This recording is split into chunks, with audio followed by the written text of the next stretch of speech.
बात करने वाले हैं। आपको पता है हमारे जो प्राइम मिनिस्टर साहब हैं वो कहाँ पर है, वो है यूएस में। ठीक है, यूएस में वो अलग अलग पर्सनालिटीज से, बहुत फेमस पर्सनालिटीज से जो है मिल रहे हैं। और अभी रिसेंटली यानी कुछ घंटों पहले ही उन्होंने इलॉन मस्क से जो है उनकी मीटिंग हुई है और बहुत सारी चीज़ों पर जो है चर्चा हुई है।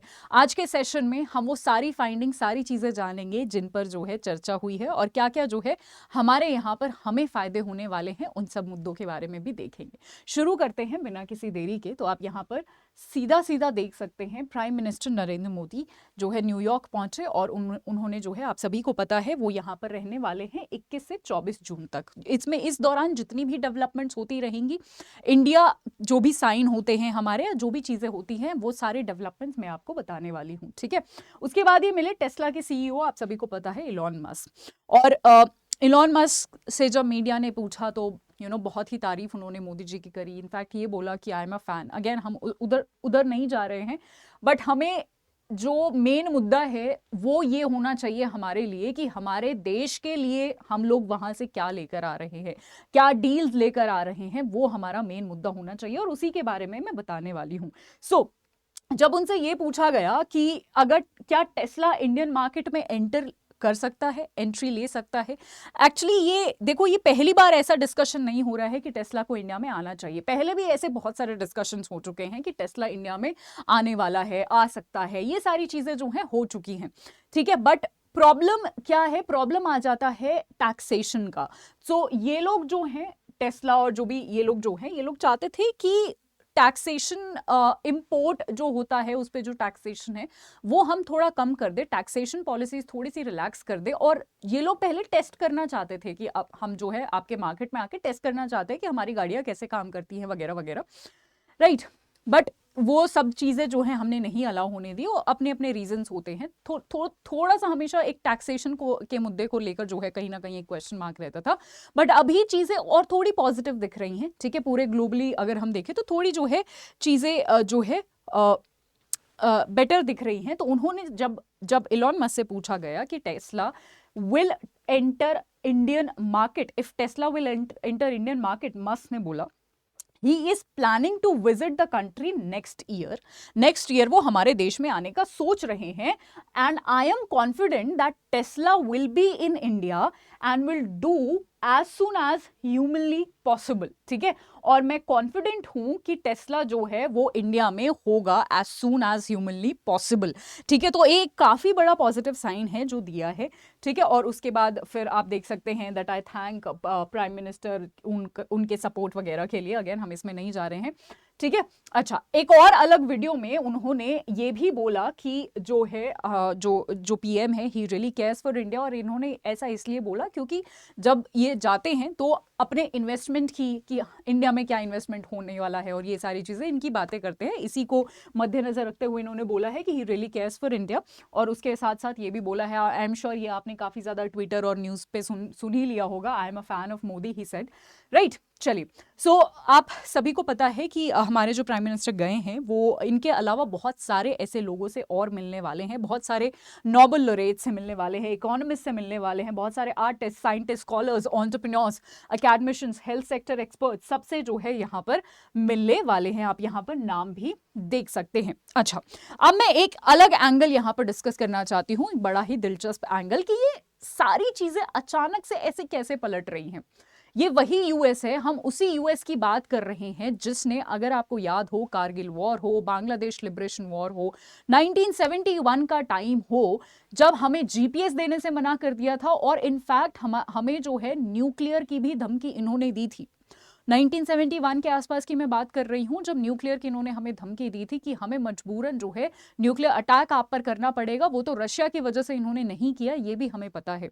और आपको पता है कारगिल वॉर और जो है उस टाइम पे जो है हमने जब इनसे जीपीएस मांगा कि हम जो है ट्रैक करना चाहते हैं, इन्होंने हमें जीपीएस देने से भी मना कर दिया था। उसके बाद हमने अपना खुद का नाविक बना लिया, जो हमारा खुद का जीपीएस है, आप ऐसा बोल सकते हो। जीपीएस तो यूएस का है, तो उसके बाद हमने अपना नाविक भी बनाया। तो ये जो सारी चीजें हैं, कहीं ना कहीं जो हिस्ट्री है वो अपने आप में बदल रही है। आज के टाइम पे इंडिया का एक ऐसा स्टैंड है, इनफैक्ट बहुत सारे रिपोर्ट्स, बहुत सारे लोग तो ऐसा भी कह रहे हैं कि आज के टाइम पे यूएस को जितनी ज्यादा हमारी जरूरत है उससे ज़्यादा, आई मीन टू से सॉरी, जितना हमें यूएस की ज़रूरत है उससे ज़्यादा यूएस को हमारी ज़रूरत है। उसका रीज़न प्रिसाइजली आप सभी को पता है, इंडिया के एक तो लोकेशन, ठीक है, और इंडिया का ग्लोबली जो प्रेजेंस बढ़ रहा है वो लोकेशन। क्यों? क्योंकि आपको पता है कि यूएस जो है बहुत सारे छोटे छोटे ऐसे ग्रुप्स बना रहा है, ताकि जैसे क्वाड हो गया, अभी क्वाड हाल ही में न्यू क्वाड भी बना है जिसमें फिलीपींस आया है,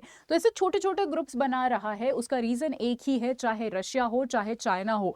जब रशिया सुपर पावर बनता हुआ आ रहा था तो कोल्ड वॉर हुआ यूएस के साथ, यानी यूएस जो है डेफिनेटली किसी को भी सुपर पावर नहीं बनने देना चाहता है। जब चाइना बनता आ रहा है तो उसको चाइना से भी, वो एंटी चाइना हो गया है, चाइना से भी प्रॉब्लम हो रहा है, और चाइना के आसपास अपने छोटे छोटे ग्रुप्स बना रहा है, क्वाड हो गया और ऐसे तमाम इतने ग्रुप्स है। और हम हमेशा अपना एक नॉन अलाइनमेंट स्टैंड रखते हैं, चाहे वो हिस्ट्री की बात हो या फिर अभी भी हो। इनफैक्ट नेटो के लिए भी हमें जो है इन्वाइट किया गया था, उस ऑफर को भी हमने नहीं लिया है, क्योंकि हम अपने डिसीजंस इंडिपेंडेंटली लेना चाहते हैं। स्पेशली मिलिट्री डिसीजंस हम अपने इंडिपेंडेंटली लेना चाहते हैं, हम उनके कहने पर उनके हिसाब से नहीं लेना चाहते हैं। तो डेफिनेटली हमें भी बहुत सारी चीजें सोच समझकर, जितने भी डील्स हैं और जितने भी डील्स हैं हमें सोच समझकर, जितने भी डील्स हैं हमें सोच समझकर अभी यूएस के साथ करने चाहिए। इसीलिए मैं बोल रही हूं, मैं सारी जो मीटिंग्स होने वाली हैं इंपॉर्टेंट, वो सारी मीटिंग्स इंपॉर्टेंट वाली कवर करूंगी, जो आपके इंटरव्यू में काम आएगी, आपके लिए, हमारे देश में के लिए भी जानना जरूरी है, और आपके एग्जाम में भी वहां से क्वेश्चंस आएंगे। तो जितनी भी मैं मीटिंग्स चैनल पे अपलोड करूं, मैं सारी टेलीग्राम पे शेयर कर दूंगी। आप सारी वीडियोस को जरूर देखिएगा, बहुत ही ज्यादा इंटरेस्टिंग होने वाला है। और लास्ट में जब ये सारी मीटिंग्स खत्म हो जाएंगी, मैं एक बहुत ही बेहतरीन पूरा एनालिसिस लेकर आऊंगी इंडिया और यूएस रिलेशनशिप का, जो सबसे ज्यादा एक्साइटिंग होने वाला है। ठीक है, तो आप उसको भी जरूर देखिएगा। ठीक है, हाँ डेफिनेटली। तो इसके हम जो है ऐसा नहीं है, तो हम जो है यूएस के साथ बहुत सारे एग्रीमेंट्स कर ही भी रहे हैं। बेका हो गया, लेमोआ हो गया, ये हमने 2017-18 से हम जो है काफ़ी सारे कर रहे हैं। But at the same time US हमें बहुत ज़्यादा अभी भी थ्रेटन भी करता है। आपको याद है कि अगर हम रशिया से कुछ ले लेते हैं तो वो हमें धमकी देता है। ईरान से अच्छे हमें जो है ऑयल के लिए हमें बोलता रहता है कि अगर ईरान से किसी ने भी तेल खरीदा तो हम सैंक्शन लगा देंगे, है ना। रशिया से किसी ने भी ये खरीदा तो हम सैंक्शंस लगा देंगे। तो ये सारी चीज़ें भी चलती रहती है। और कहीं ना कहीं जिस तरीके से रशिया को स्विफ्ट ट्रांजैक्शन से हटाया है, और कहीं ना कहीं हम भी ये जो डी डॉलर, ऐसा नहीं है कि हमें भी कोई भी ऐसे ही पागल बना सकता है। हम ऑलरेडी डी डॉलराइजेशन के पाथ पर चल चुके हैं, क्योंकि हमें पता है कि कितने सगे मित्र हैं वो। अगेन जो भी होगा, सारी चीज़ें मैं बहुत ही डेप्थ में एनालाइज करूंगी। ठीक है, ओके नितिश, ठीक है। मैंने आपका कल भी मैसेज पढ़ा था, मुझे नहीं पता कि मैं आपको आपकी कैसे यहाँ पर मदद कर सकती हूँ। आप अड्डा 24/7 रेगुलेटरी बॉडीज करके एक चैनल है, क्या आप उस पर हैं? रेगुलेटरी बॉडीज करके एक टेलीग्राम चैनल है, क्या आप उस पर हैं? अगर आप वहाँ पर हैं तो वहाँ से मैं आपको अपने उसमें लेकर जा सकती हूँ, अपने ग्रुप में लेकर जा सकती हूँ। अगर आप वहां पर हैं तो मुझे बता दीजिए। डी डॉलराइजेशन पे प्रोग्रेस क्या है? मतलब कोई ऐसा एज सच अभी कोई रीसेंट प्रोग्रेस नहीं है, but we are on the path of it, ये तो है ही, है ना।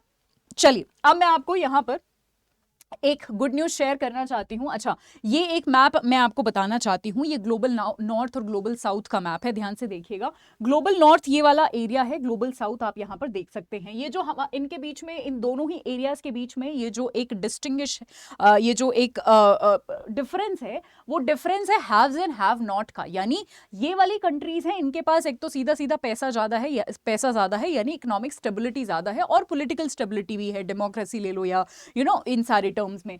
यहां पर ऐसा मैं ये नहीं कह रही हूं कि ये नीचे वाले गरीब देश है, गरीब देश नहीं है, बट कंपैरेटिवली डेवलपिंग स्टेट्स हैं। ठीक है, सो अब क्वेश्चन ये आता है कि सब लोग जो ये बात कर रहे हैं, चाहे यूके हो, यूएस हो, सब लोग बात कर रहे हैं कि इंडिया में सारी वो पोटेंशियल है, चाहे हम इकोनॉमिक वाइज हो, कि हम इकोनॉमिकली भी स्टेबल हैं, हमारे यहाँ पॉलिटी भी स्टेबल है, हमारे यहाँ डेमोक्रेसी भी है। तो सारे एंगल, सारे टिक मार्क हम जो है फिल करते हैं ग्लोबल साउथ का लीडर बनने के लिए, जो अपने आप में एक बहुत बड़ी बात होगी। और क्योंकि अगर हम इस पोजीशन को होल्ड कर लेते हैं तो हम ग्लोबली अपना प्रेजेंस बहुत ज्यादा इंक्रीज कर पाएंगे। तो ये ग्लोबल साउथ आपने अक्सर किताबों में, न्यूज़पेपर्स में पढ़ा होगा, ये ग्लोबल साउथ का मतलब ये होता है।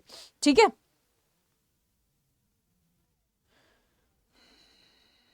ओके।